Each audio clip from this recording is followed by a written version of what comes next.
Assalamualaikum warahmatullahi wabarakatuh. Nama saya Naufalda Muhammad Fadil, NPM 2054071002. Di sini saya akan menjelaskan tentang sistem pemberian bahan bakar bensin. Motor bakar adalah salah satu jenis mesin kalor, yaitu mesin yang mengubah energi termal untuk melakukan kerja mekanik atau mengubah tenaga kimia bahan bakar menjadi tenaga mekanis. Sebelum menjadi tenaga mekanis, energi kimia bahan bakar diubah dulu menjadi energi termal atau panas melalui pembakaran bahan bakar dengan udara. Pembakaran ini ada yang dilakukan di dalam mesin kalor itu sendiri dan ada yang pula yang dilakukan di luar mesin kalor itu, dan siklus Otto pada mesin disebut juga dengan siklus volume konstan, di mana pembakaran terjadi pada saat volume konstan. Menurut bahan bakarnya, motor bakar dibagi menjadi dua, yaitu motor bakar bensin dan motor bakar diesel. Perbedaan antara motor bakar bensin dan diesel terletak pada sistem penyalaan, di mana pada motor bakar bensin, sistem penyalaan dilakukan oleh busi yang memercikan api, sedangkan pada motor diesel terjadi karena kompresi bahan bakar ke tekanan yang sangat tinggi. Selain itu, bahan bakar pada motor bensin berbeda dengan bahan bakar pada motor diesel. Pada motor diesel menggunakan bahan bakar diesel seperti solar, sedangkan motor bensin menggunakan gasolin. Motor bensin merupakan jenis dari motor bakar. Motor bensin kebanyakan dipakai sebagai kendaraan bermotor yang berdaya kecil seperti mobil, sepeda motor, dan juga untuk motor pesawat terbang. Pada motor bensin, selalu diharapkan bahan bakar dan udara sudah tercampur dengan baik sebelum dinyalakan oleh busi. Pada motor bakar, sering memakai sistem bahan bakar. Proses pembakaran adalah reaksi kimia yang berlangsung secara cepat antara bahan bakar, oksigen, dan pematik yang menghasilkan energi panas dan gas sisa pembakaran. Bahan bakar mengandung unsur kimia karbon dan hidrogen. Ketika bereaksi dengan udara, maka akan terbentuk panas. Pompa bahan bakar menyalurkan bahan bakar dari tangki bahan bakar ke karburator untuk memenuhi jumlah bahan bakar yang harus tersedia di dalam karburasi. Pompa ini terutama dipakai apabila letak tangki lebih rendah daripada letak karburator, untuk membersihkan bahan bakar dari kotoran yang dapat mengganggu atau menyumbat saluran bahan bakar, terutama di dalam karburator. Digunakan saringan atau filter. Sebelum masuk ke dalam saringan, udara mengalir melalui karburator yang mengatur pemasukan, pencampuran, dan pengabutan bahan bakar ke dalam, sehingga diperoleh perbandingan campuran bahan bakar dan udara yang sesuai dengan keadaan beban dan kecepatan poros engkol. Penyampuran bahan bakar udara tersebut berlangsung baik di dalam saluran hisap maupun di dalam silinder. Sebelum campuran itu terbakar, campuran ini haruslah homogeni serta perbandingannya sama untuk setiap silinder. Campuran yang kaya diperlukan dalam keadaan tanpa beban dan beban penuh, sedangkan campuran yang miskin diperlukan untuk operasi normal. Yang kedua yaitu komponen. Tangki bahan bakar. Bagian pertama dari sistem bahan bakar adalah tangki bensin atau tangki bahan bakar. Berfungsi sebagai tempat persediaan bensin sebagai penampung bahan bakar dalam jumlah tertentu.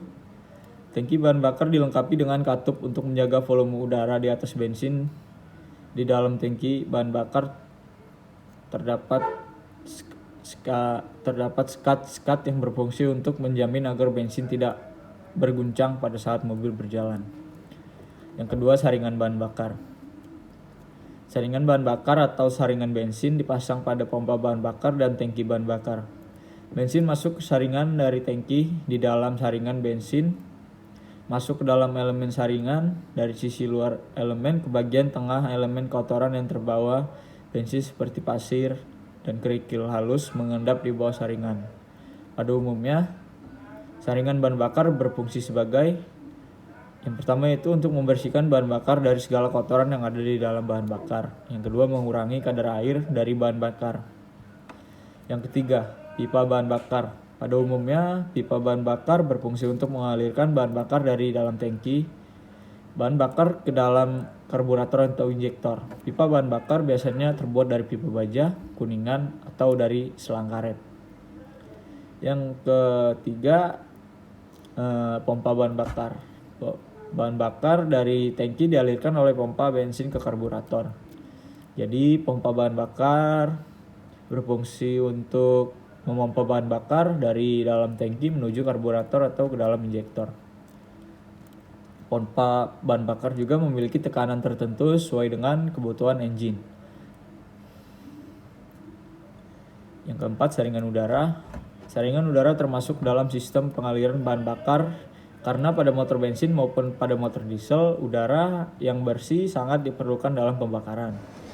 Khusus pada motor bensin, bahan bakar harus dikabutkan terlebih dahulu di dalam karburator sebelum ke dalam silinder.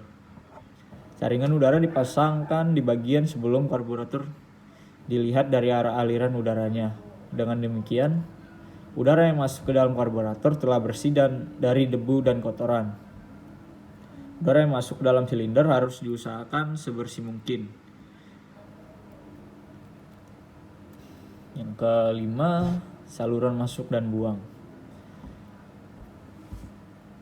Saluran masuk dibuat berbentuk pipa bercabang dengan tujuan untuk menyalurkan udara atau campuran bahan bakar ke dalam silinder dan biasanya dibuat sejajar dengan saluran buang agar penguapan bahan bakar disempurnakan oleh panas yang terpancar dari saluran buang. Saluran pemasukan menghubungkan karburator dengan ruang silinder. Banyaknya saluran pembukaan sesuai dengan jumlah silindernya.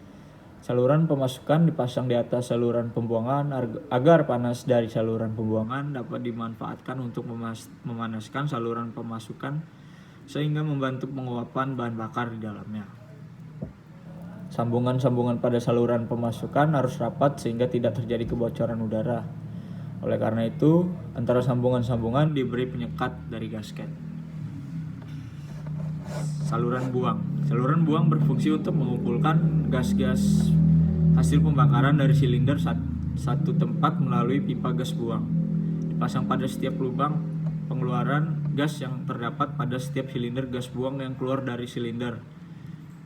Nasi mempunyai tekanan sekitar 3-5 kg cm3 dengan suhu sekitar 600-800 derajat Celcius. Energi panas yang terkandung dalam gas buang kira-kira 35-40% dari gas pembakaran. Jika pada tekanan dan suhu ini gas buang itu langsung dibuang ke udara luar dapat menimbulkan ledakan yang keras akibat ekspansi yang mendadak. Salah satu bagian dari saluran pengeluaran gas buang tersebut adalah yang dinamakan muffler. Muffler sendiri berfungsi untuk meredam tekanan buang sehingga tidak timbul suara yang keras.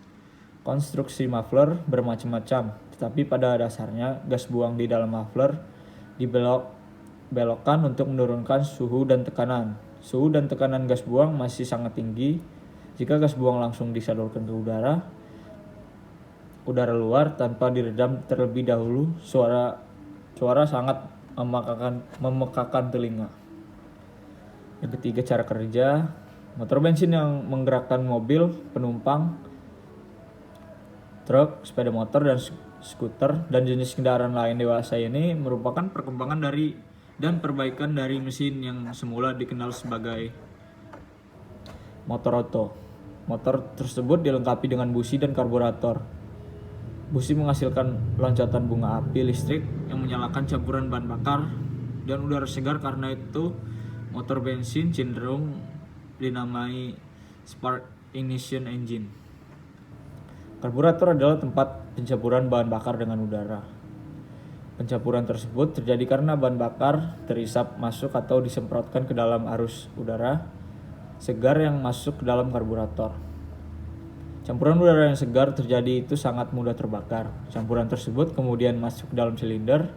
Ini dinyalakan oleh loncatan bunga api listrik dan busi menjelang akan akhir langkah kompresi pembakaran bahan bakar udara ini menyebabkan mesin menghasilkan daya. Di dalam siklus Otto, pembakaran tersebut dimisalkan sebagai pemasukan panas pada volume konstan. Yang terakhir atau yang keempat yaitu perawatan. Contoh petunjuk perawatan sederhana pada sistem penyaluran bahan bakar motor bensin yaitu yang pertama, periksa keberadaan bensin di dalam tangki bahan bakar. Yang kedua, periksa apakah bensinnya mencapai karburator. Yang ketiga, periksa kebersihan saringan bahan bakar dan kebocoran keran bahan bakar. Yang keempat, periksa apakah bensin yang masuk ke dalam silinder terlalu banyak. Yang kelima, periksa penyebab banjir bensin. Yang keenam, tindakan perawatan sederhana bisa berupa pembersihan, penyetelan ringan, dan penggantian bagian atau komponen yang sudah tidak berfungsi dengan baik. Mungkin hanya itu yang dapat saya sampaikan. Bila ada kurang, saya mohon maaf. Assalamualaikum warahmatullahi wabarakatuh.